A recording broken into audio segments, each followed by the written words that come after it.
제가 가진 구약 성경 231면입니다. 민수기 21장 4절에서 9절까지의 말씀 찾으셨으면 저와 여러분 한 절씩 번갈아 읽으시겠습니다. 찾으신 줄 알고 제가 먼저 한 절 보겠습니다. 백성이 호로산으로 출발하여 홍해의 길을 따라 에돔 땅을 우회하려 하였다가 길로 말미암아 백성의 마음이 상하니라.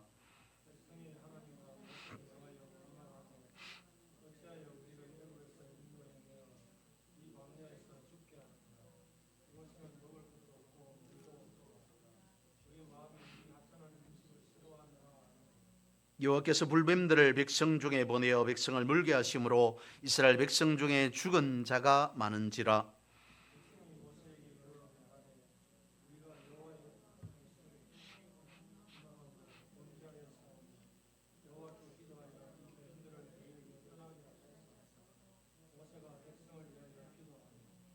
여호와께서 모세에게 이르시되 불뱀을 만들어 장대 위에 매달아라. 물린 자마다 그것을 보면 살리라. 모세가 놋뱀을 만들어 장대 위에 다니 뱀에게 물린 자가 놋뱀을 쳐다본 적 모두 살더라. 아멘. 우리나라 교회 역사상 신유의 은사를 가져서 신유 사역을 하기로 한 것으로 유명한 인물 중에 한 분이 한때 깡패로 알려졌던 김익두 목사님이었습니다. 목사님 그랬습니다. 많은 환자들을 치유해 주셨고요. 뿐만 아니라 많은 교회를 세웠습니다. 그리고 신학을 공부하는 학생들에게도 많은 도움이 되었다는 것으로 알려져 있습니다. 그 중에 이런 일화 하나가 있습니다. 목사님께서 전도사 시절 때에 길을 걸어가고 있는데 걸어가다가 걷지 못하는 노숙인 한 분을 만나게 되었답니다. 그분을 목사님이 전도사 시절이죠. 바라보는 순간 내가 성경대로 저 사람을 한번 고쳐봐야 되겠다. 낫게 해봐야 되겠다. 일으켜 세워 걷게 해봐야 되겠다는 마음이 들더랍니다. 성경에 있는 거니까. 그래서 무작정 달려가서 그분의 손을 잡고서 사도행전 3장 6절에 있는 것과 같이 은과 금은 내게 없으나 나사렛 예수의 이름으로 일어나 걸어라 라고 했답니다. 어떻게 되었을까요? 평생 걷지 못하던 장애인이 벌떡 일어선 것이 아니라 팔을 잡아 당기면서 일어나 걸으라고 하니까 팔이 아파 죽겠다고, 팔이 아프다고, 제발 내 팔 좀 놔달라고 그렇게 소리 지르더랍니다. 왜 그럴까? 성경에는 분명히 걷지 못하는 사람이 있으면 나사렛 예수의 이름으로 일어나 걸으라라고 하면 걸었는데 왜 나는 그게 안 될까? 낙심이 되더랍니다. 집에 와서 낙심하고 또 낙심하였습니다. 그러던 중에 기도합니다. 낙심된 마음속에 원망도 포함되어 있었겠죠. 그런데 그 기도 속에 마음에 그런 생각이 일더랍니다. 하나님의 음성이 들려왔다는 거죠. 기적을 일으키려고 하지 말라. 예수님을 바라보아라. 예수님의 마음을 품어라. 예수님께만 순종하라 라고 하는 그 마음이 들더랍니다. 그리고는 목사님은 눈물로 회개하였다 라고 합니다. 그리고 며칠이 지난 후 길을 가는데 다시 걷지 못하던 거린과 조우하게 됩니다. 우연히 마주친 거죠. 달려가서 그분을 와락 껴안고 눈물로 통성으로 기도합니다. 그런데 거기에서 놀라운 역사가 나타나게 된 거죠. 걷지 못하던 그 장애인이 벌떡 일어나 걷게 되었더라. 그것으로 김익두 목사님은 치유사역으로, 신유사역으로 엄청나게 놀라운 많은 치유의 역사를 일으키는 그런 사역을 감당하게 되었다라고 하는 일화가 있습니다. 이야기 속에서 말하고자 하는 핵심은 바로 이겁니다. 현상이 아닌, 결과가 아닌, 즉 기적이 아닌 기적을 일으키시는 예수님을 바라보아라 라고 하는 것이죠. 그렇습니다. 예수님이 답이라는 거죠. 우리는 바라보아야 할 것이 기적이 아니라 바로 예수님이라는 것을 성경 전체에서는 말씀해 주고 있습니다. 올해 새해 첫 수요일입니다.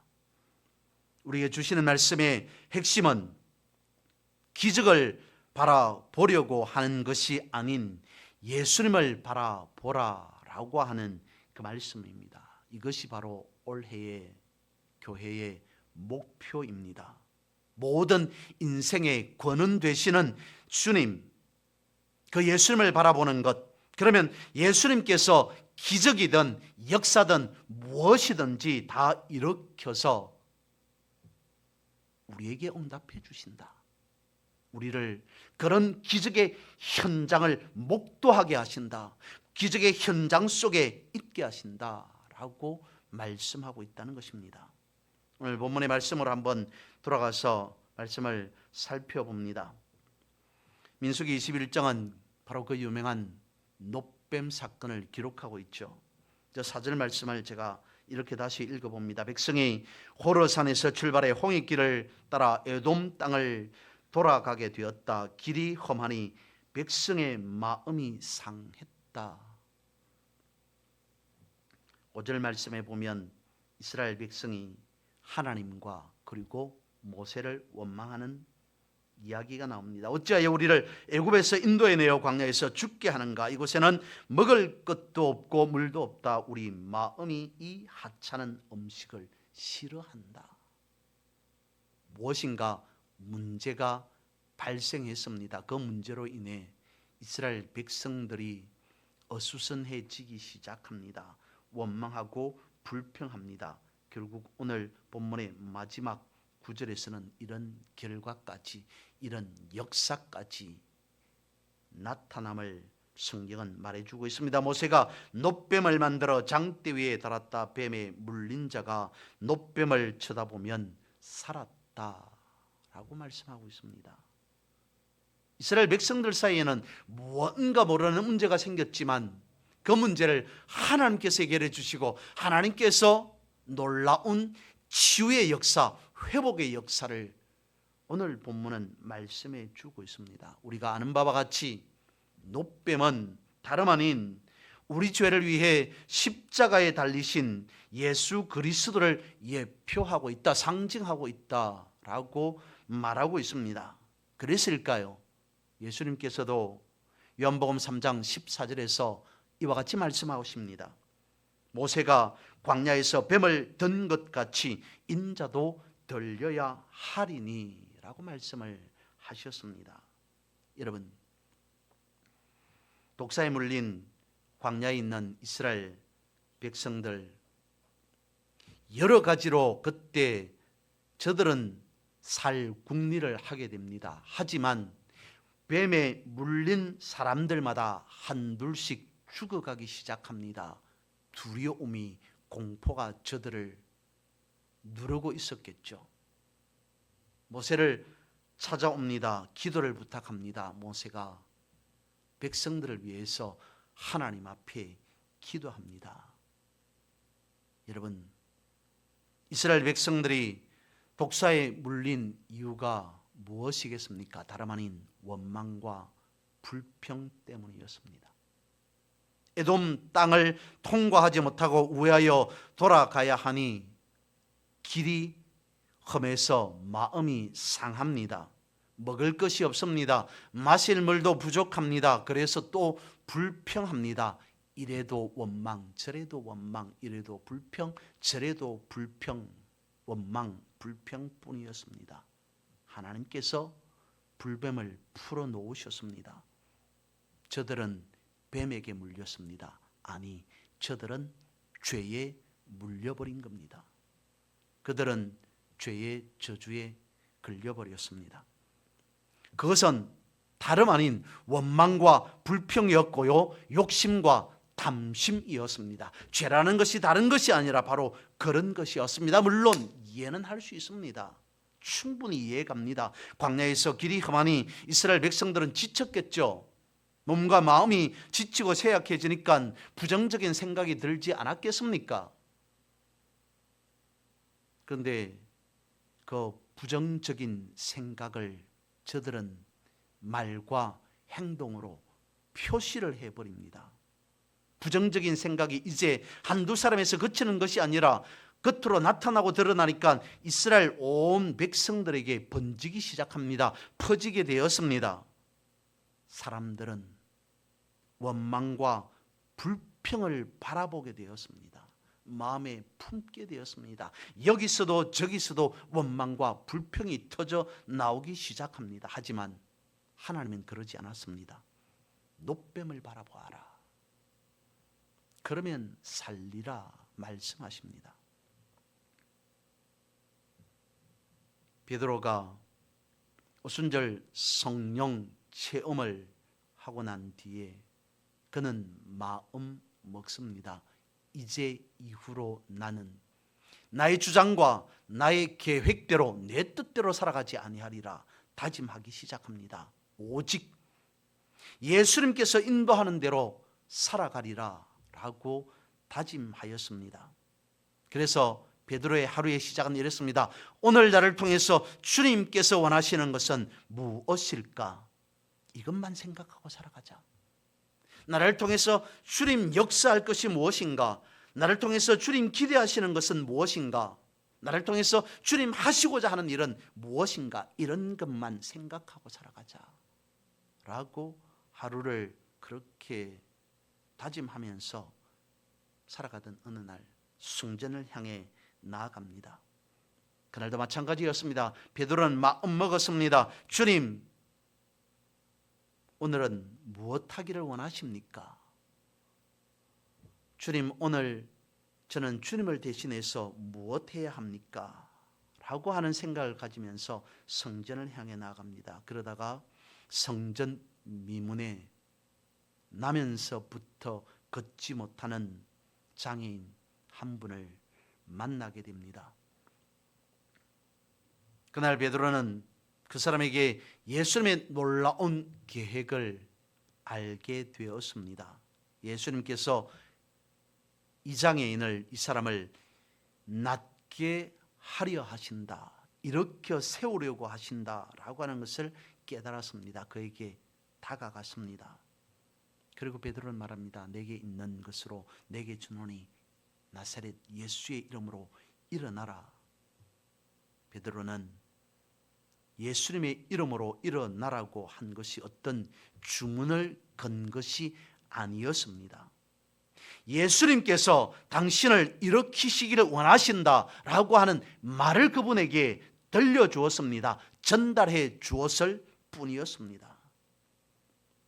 오늘 예수님께서 너를 일으키시기를 원하시니 너는 아멘하고 일어나라 라고 하는 그 말을 했을 뿐이었습니다. 그리고 그는 일어나 걸었습니다.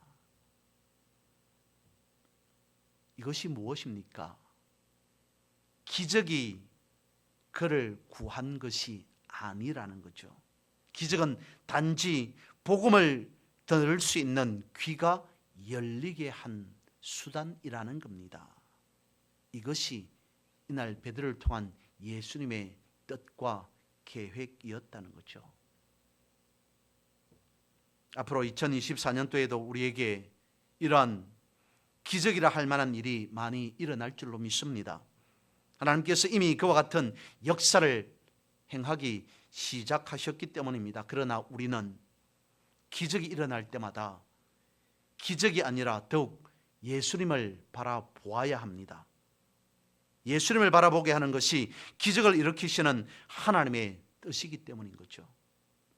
기적을 일으키려고 하지 말라, 오직 예수님을 바라보아라, 주님께 순종하라 라고 하는 이 말은 기적에 주목하면 예수님은 작아 보인다는 겁니다. 왜 그렇습니까? 기적이 일어나기를 원하는데 기적이 일어나지 않으면 오히려 문제는 더욱더욱 커 보이기 때문입니다. 그런데 예수님을 바라보면 문제는 점점 작게 보인다는 거죠. 2024년 올 한 해를 살아가면서 어떤 문제든지 그걸 크게 바라보기보다는 예수님을 더욱더 크게 바라볼 수 있는 그런 한 해가 될 수 있기를 바랍니다. 어느 목사님의 재미있는 이런 표현 하나가 있습니다. 목사님은 어떤 문제가 생길 때마다 기도하는데 그냥 기도하는 것이 아니라 그 문제가 작아질 때까지 기도한답니다. 문제가 처음에는 산처럼 보였습니다. 기도합니다. 그러면 점점 더 문제는 줄어들기 시작합니다. 줄어들어서 그 문제가 콩알 크기만 해버렸을 때 입으로 넣어 삼켜버린다는 것이죠. 그러면 그 문제는 해결된다라고 표현을 합니다. 조금 재미있는 표현이기는 하지만 이것이 믿음으로 세상을 살아가고 세상을 이기고 나가는 성도인 우리들의 삶의 자세, 세상을 살아가는 방법이 아닐까 싶습니다. 기적과 현상만 바라보면 안 됩니다. 그러면 실족하고 미혹당하고 넘어지게 됩니다. 예수님을 놓치게 된다는 거죠. 요한복음을 보면 그 신뢰를 알 수 있습니다. 예수님께서 오병이어의 기적을 일으킵니다. 요한복음에 그렇게 되어 있습니다. 그 기적을 일으키고 난 뒤에 놀라운 역사를 체험하여서 그 역사의 현장 중심 가운데 있었지만 또한 주변에 많은 사람들이 수군거리기 시작합니다. 오병이어의 역사의 현장 이후에 여기서 저기서 사람들이 수군거립니다. 설왕설래합니다. 이렇다 저렇다 할 말 못할 말 이런 말 저런 말 다 합니다. 예수님께서 그 모든 것을 다 아십니다. 그리고는 그런 사람들에게 들으라는 듯이 보라는 듯이 무엇이라고까지 주님께서 요한복음에 보면 말씀하냐면 나를 먹어라. 내 살이 생명의 양식이다. 영생의 양식이다. 아니 그렇지 않아도 오병이어 때문에 엄청나게 여기서 저기서 말들이 많은데 주님은 거기에다가 마치 불난 곳에 기름을 붓는 것과 같이 나를 먹어라. 내 살이 영생의 양식이다. 사람들이 뭐라고 했겠습니까? 다 손가락질합니다. 뭐라고 말하면서 손가락질 했는지 충분히 짐작할 수 있습니다. 이 사람 저 사람 그렇게 모였던 주님 곁에 모였던 사람들이 한 둘씩 떠나가 버리기 시작합니다. 많은 무리들이 떠나가는 모습을 바라보고 주님께서 제자들을 향해 말합니다. 너희들도 가렸느냐? 기적을 보았고 엄청나게 많은 사람들이 그 현장 속에 있었지만 그 일이 일어나고 난 다음에 사람들이 하는 그 말을 듣고 사람들이 하는 행동을 보고 떠나는 모습을 보고 예수님께서 참다 못해 제자들을 향해 말합니다. 너희들도 가렸느냐?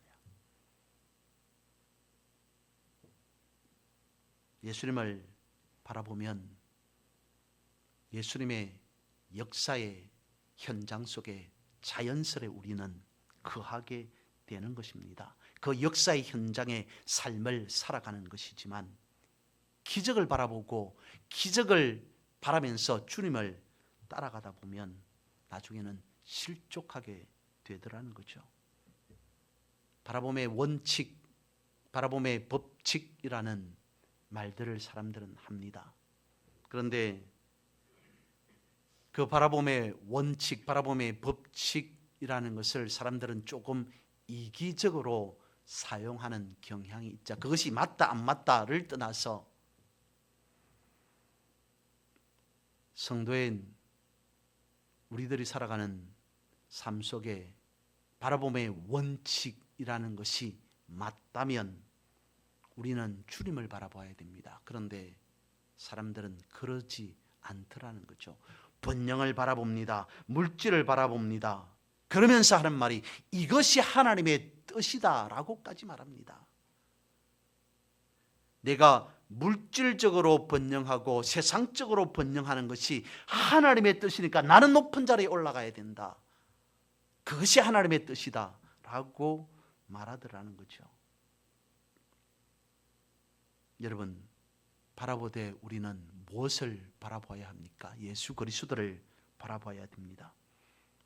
그렇다면 예수 그리스도를 우리가 바라본다는 것은 낮은 곳으로 임하신, 낮은 곳으로 오신 예수 그리스도를 바라본다는 것입니다. 예수님은 높으신 분이었습니다. 높으신 분이십니다.